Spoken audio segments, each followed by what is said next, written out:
Dr. Abiy fi Isaayyaas gara mariitti deebi'uu fi jaarsummaa Saawudiif jijjiirama siyaasaa gaanfa Afrikaa.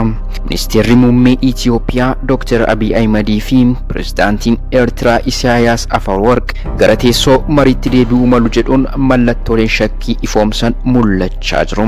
Egaan kabajamtoota hordoftoota keenya gabaasawwan keenya hardhaatiin xiinxala garaagaraa qindeeffanne isiniif dhiyaanneerra. Haga dhumaatti nu waliin turaa. Kun miidiyaa Abdii Sabaati.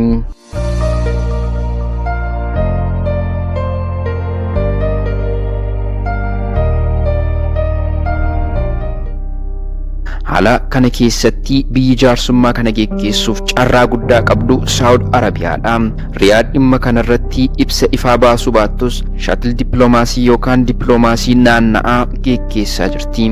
Duubatti deebinee yoo ilaalle bara 2018 magaalaa Jiddaa keessatti mootii Salaam bin Abdulaziz Al Saudi fi dhala mootii Muhammad bin Salaam faa biratti Itoophiyaa fi Eertiraan waliigaltee nagaa seena qabeessa mallatteessaniitu kan turani. Tarkaanfiin kun muummicha ministeeraa Dr. Abiy Ahmediif addatti beekamtii addunyaalessaa fideeti kan ture. Sababa sanaas badhaasa Noobeelii nageenyaa addunyaa argateera. Garuu bara 2022 waliigaltee mootummaa federaalaa fi garee Tigraay gidduutti mallatteeffame Asmaraatti mufii uumuu danda'eera.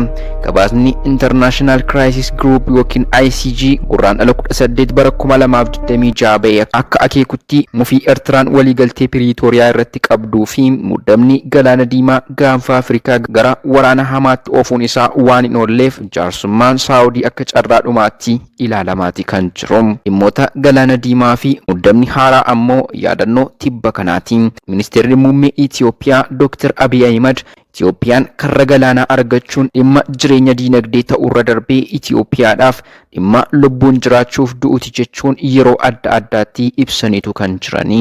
Haalli kun garuu Eertiraan akka sodaa birmadummaa isheetti bu'aa jiraachuu isaaniitti fakkeessuun himatte. Bara 2024 waliigalteen Itoophiyaa Somaalilaand waliin mallatteessites jijjiirama siyaasaa guddaa uumeera.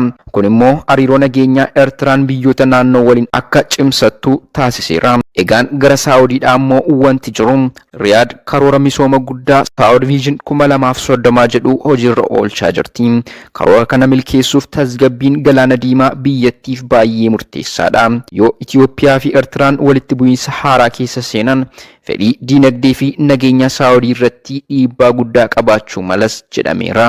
Rakkooleen ijoo ammoo amantaa walirraa dhabuu dantaa biyyoota biroo kan akka United Arab Emirates, Turkiyyee fi Ijiptii dhiibbaa siyaasaaf nageenyaa keessoo biyyattiiti. Gaaffii guddaan amma jirus marii fi jaarsummaan kun nageenya waaraa fidamoo gaanfa Afrikaa gara mormii haaraatti ceesisa laataa kan jedhudha. Deebiin isaa torbanootaaf ji'oota dhufan keessatti ifa waan ta'uuf deemu ni fakkaata. Ulfaa fi dhugaan bulee mul'ata akkuma jedhamu bor waan ta'uuf deemu waliin kan ilaallu ta'a.